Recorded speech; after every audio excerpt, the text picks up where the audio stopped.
Hello. Let us discuss the topic problems with traditional prescriptive grammar. Okay. The first problem with traditional prescriptive grammar is that it is based on Latin grammar, which was produced in the medieval and Renaissance periods. At the time, Latin was the language of learning, and the grammar, English grammar, was written on the basis of the Latin grammar. Okay, but since the two languages are different in their structural features, Latin grammar as applied to the English language has given rise to many drawbacks.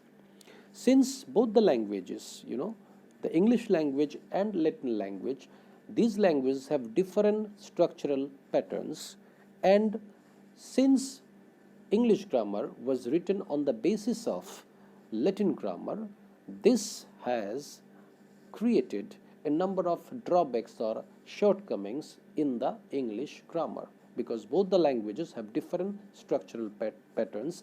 In spite of that, English grammar was written on the basis of the Latin grammar. Okay.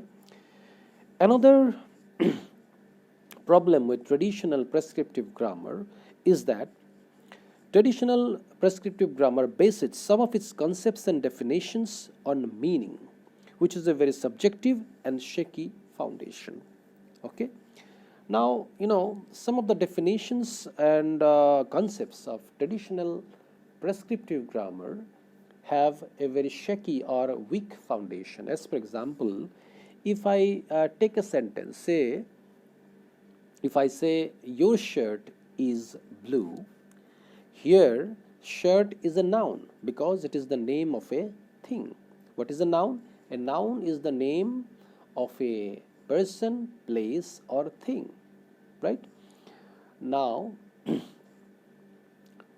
if I say your shirt is blue, shirt is a noun, but blue is not a noun. What is it? It is an adjective. But if the logic with shirt is applied to blue also, blue is also the name of a color. Okay, and it should also have been a noun, but it is not a noun, it is an adjective. And traditional prescriptive grammar says that adjective is the name of a quality. So since blue is a color and color is a quality, and it should be an adjective, it is the name of a quality. So if we apply the same logic, if the name of a quality is an adjective, then if we apply the same logic to another sentence, say for example, if I say that I have a lot of courage, I have a lot of courage. Here, courage is also the name of a quality, but it is not an adjective, it is a noun.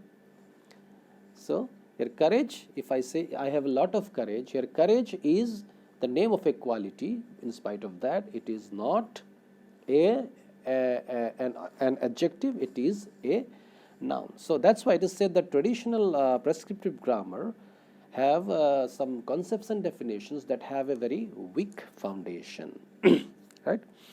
So third problem with traditional prescriptive grammar is that it is based on the written rather than the spoken form, and they discourage deviations from the standard form by labeling them as incorrect.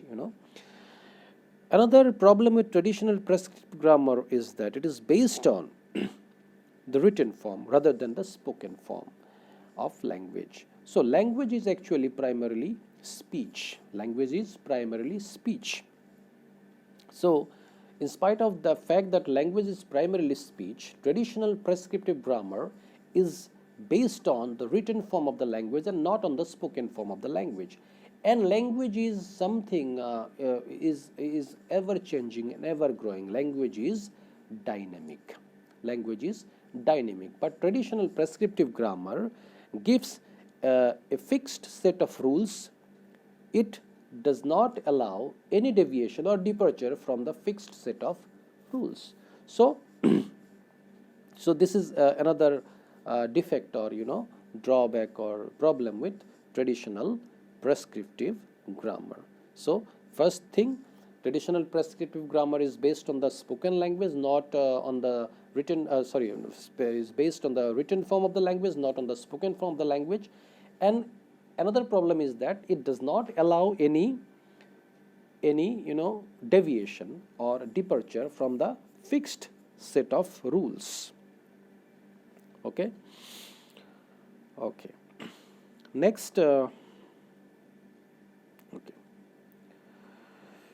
So another problem with traditional prescriptive grammar is simply the learning of rules is not enough for language learning.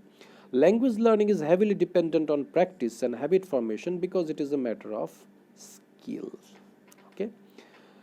So traditional prescriptive grammar gives certain rules only. But language is nothing but habit formation. Language completely depends on practice. It is a skill. We say that language has four basic skills, right?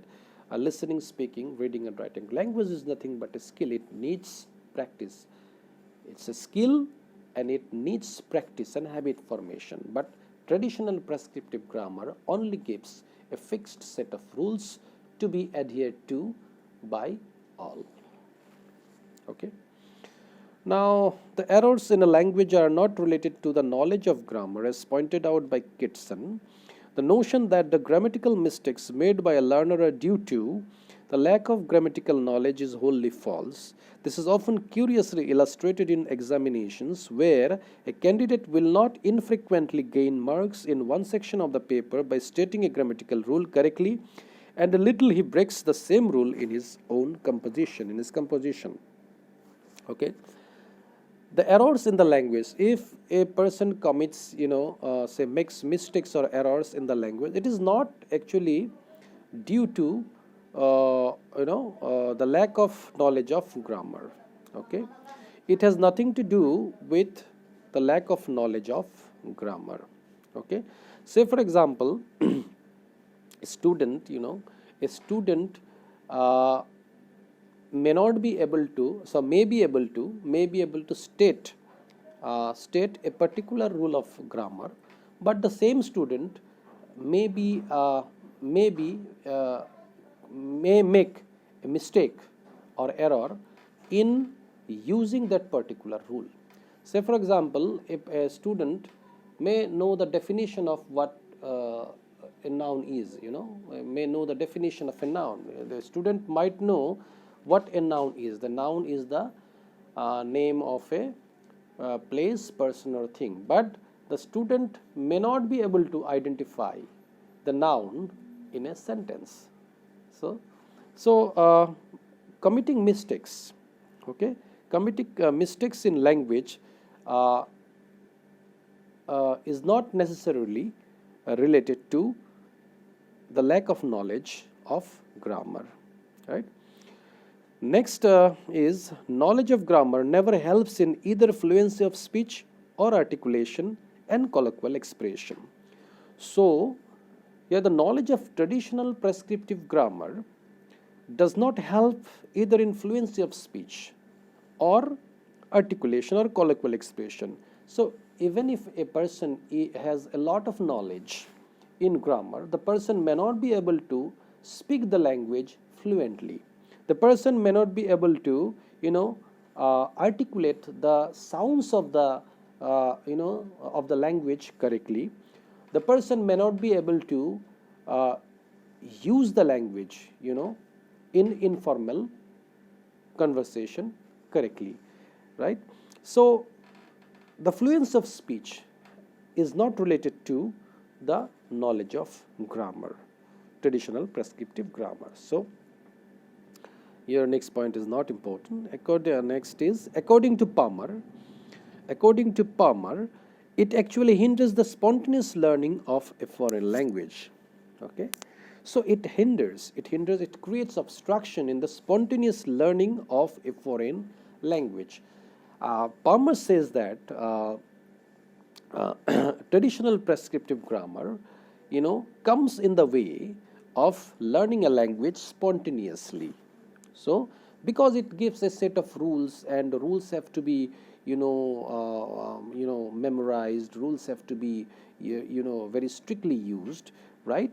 It creates some sort of obstruction in the learning of the language spontaneously, right? In the view of just person, grammar has absurd forms in it which are seldom used. Okay, traditional prescriptive grammar gives some forms, right? Some forms or structures which are seldom used, or we can say that which are usually not used at all, which are usually not used at all. Say for example, the use of future perfect continuous tense. The use of future perfect continuous tense. Say if I give an example, say he will have been eating vegetables for 3 months. We hardly use such sentences in our conversation or in our writing also. He will have been eating vegetables for 3 months. These are some forms which are hardly used either in conversation or in writing. So this is a small discussion on the short discussion. Sorry, this is a short discussion on the topic problems with traditional prescriptive grammar. I hope this discussion is of some benefit to you, and you have listened to what I have discussed here, and also you have got you have seen on the screen some writing also, some printed print. Okay, so please read this well, and also if needed, repeatedly listen to what I have said. Thank you very much.